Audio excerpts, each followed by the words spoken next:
Hi everyone, welcome back to our channel. In this video, I'm gonna let you know how you can buy Tether coin in Paxful.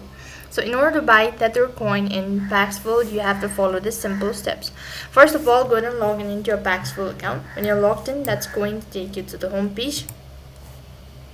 So from the home page, you have to go ahead and press on the buy option in the top left hand side corner of your screen. Then you need to go ahead and press on buy Tether. As you press on that, you need to go ahead and start with the Tether once again for the confirmation, and then you need to go ahead and start entering the amount. So before that, you need to go ahead and enter the payment details, such as how you're going to pay for it, and then you need to confirm all of that. Once you've done that, moving on to the next step, you have to enter or manually enter in the amount and then confirm the transaction.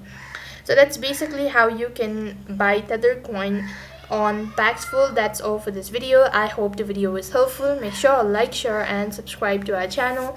Thank you for watching. See you in the next video.